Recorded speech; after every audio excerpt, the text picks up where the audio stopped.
Alright, welcome to the Dayz guide for beginners. Now before we jump into anything, very important to note a few things on your HUD display, right? Before you even start playing the game, you need to know what these mean. The bottom left, that's your stamina. If I move, you see the 3 bars next to the person. That's how loud you're being. So if I crouch, it will go down to 1 bar. If I'm walking, it's 3. If I sprint, it's 4. For example. If I sprint, you'll see the stamina bar on the left does go down. If I can mount over something or mantle, it will also go down. The bottom middle, that's your quick select. So, 1, 2, 3. As you get bags and clothing with more space, this will go up all the way up to like 11 or 12, I believe. On the bottom right, starting from the left, you've got your thirst, your hunger, temperature, blood, and your health bar. Now, it's very important to keep your temperature up because the higher your temperature, the less likely you are to get sick. And you will also want to keep up your thirst and your hunger because that will make your immune system stronger, so you'll also be less likely to get sick. Now, we've just spawned in. First thing we want to do is find food.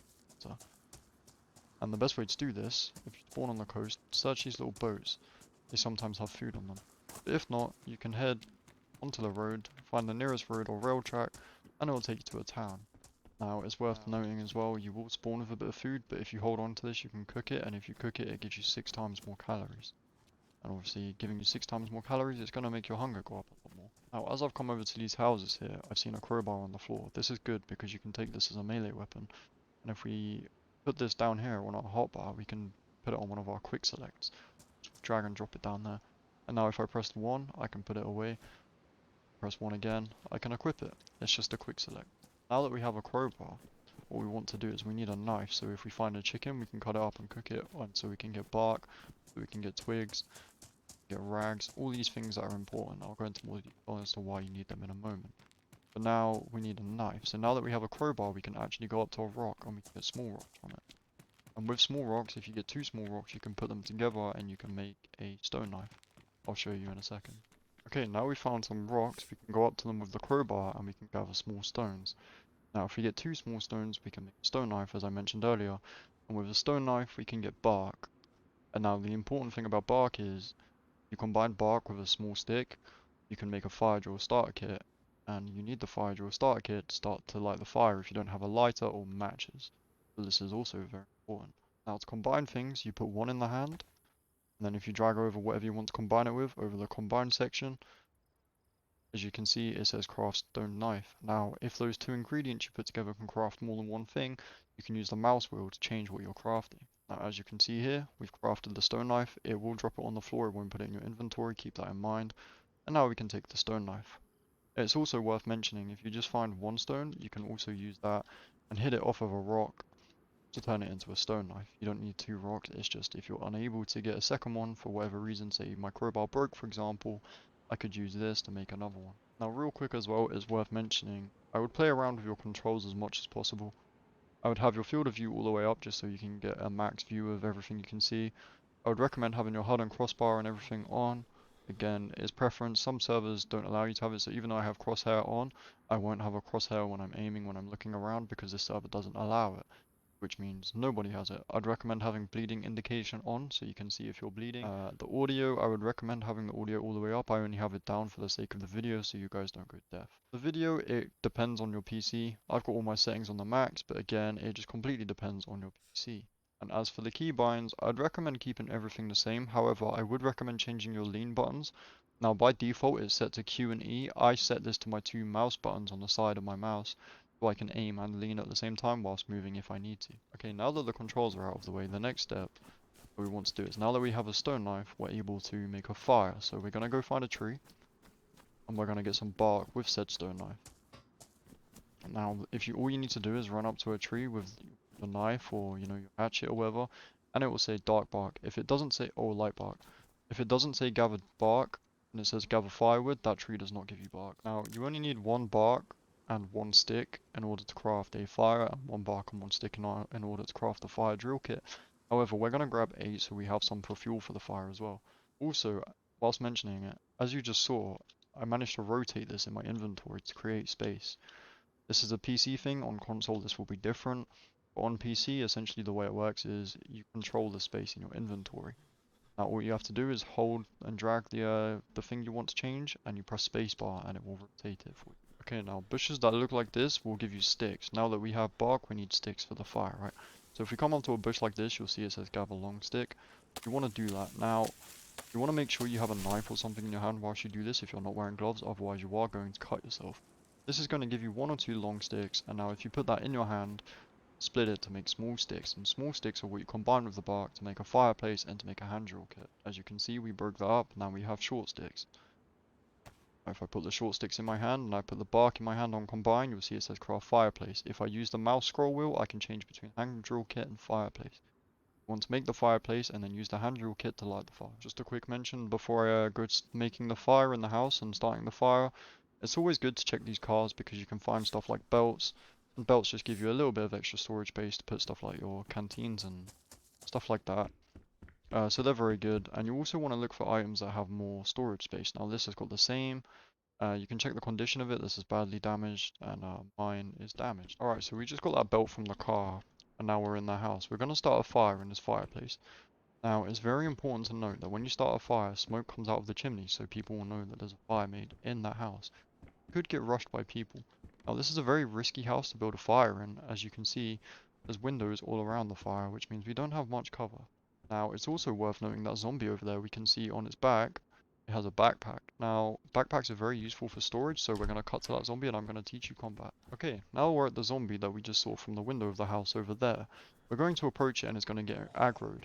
Now, what you want to do, you want to hold right click to hold up your fist. Now, walking backwards whilst holding right click, this is how you're going to block.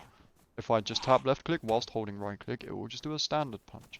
If I hold sprint, which in my case is shift, and then press left click whilst holding right click, it will do a heavy punch and this will stagger the zombie. This also staggers players.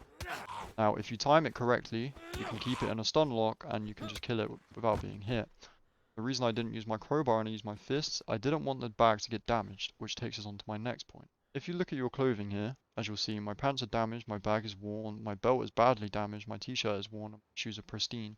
The order of damage, the way the damage kind of order goes, I started very badly there.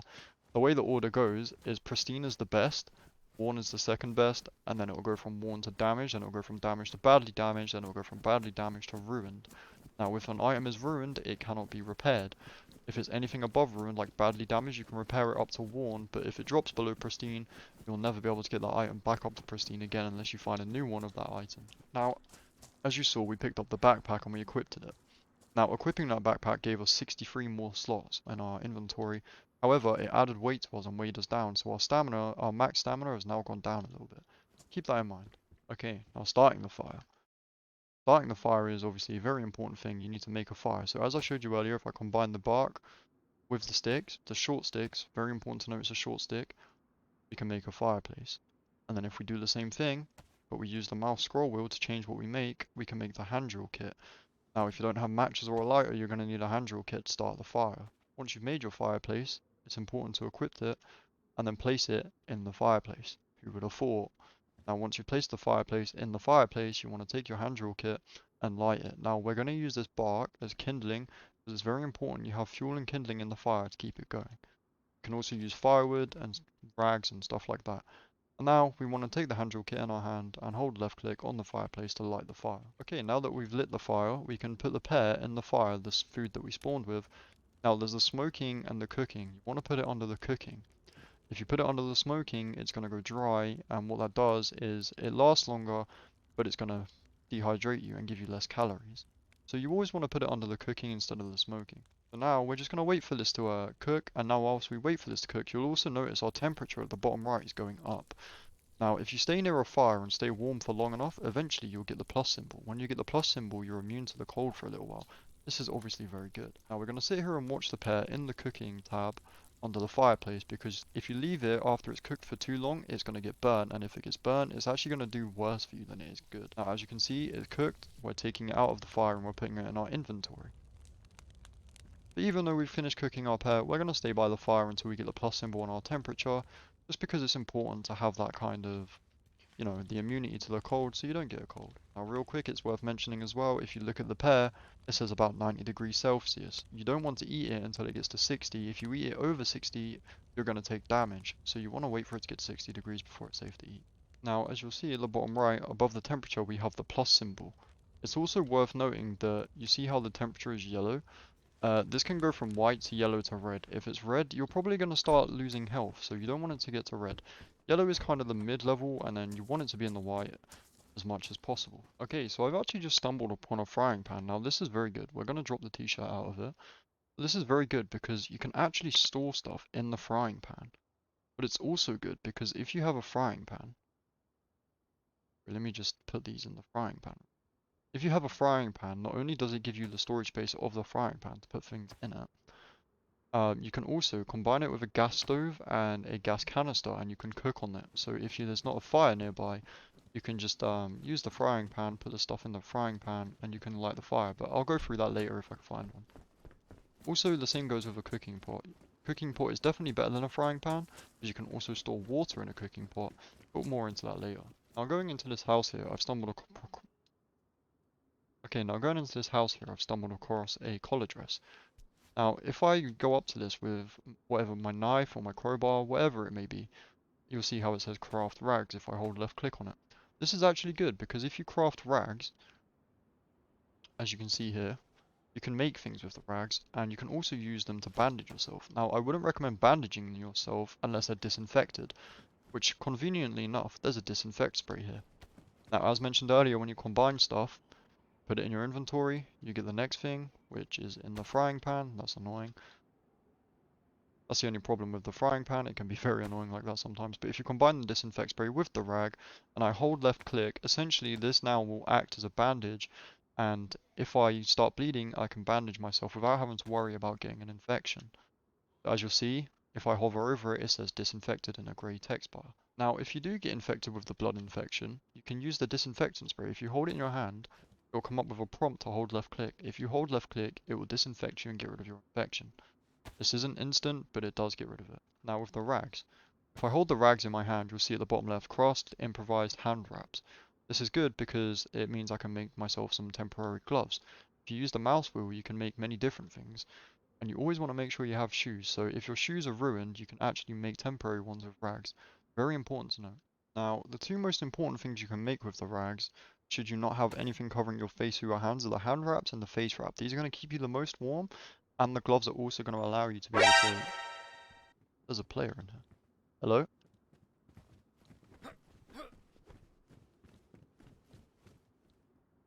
Well, he just decided to interrupt the video. That was very rude.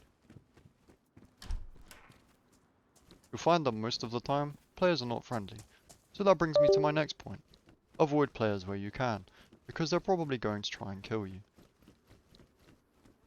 Should a player try and kill you, kill them first.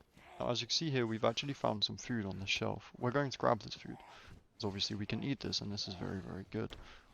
Now, it's also worth mentioning, whilst I'm in here, in this building, that he's actually back.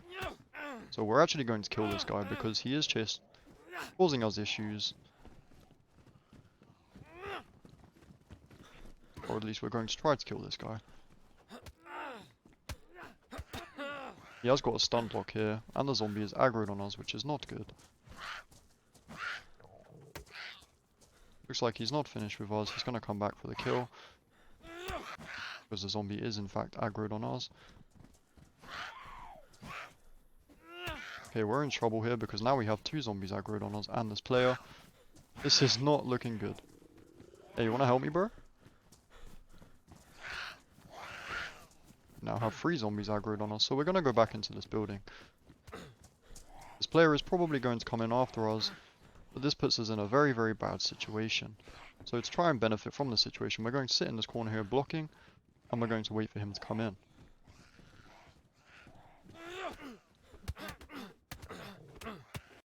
They ask you how you are, you just have to say that you're fine, and you're not really fine, but you just can't get into it because they would never understand.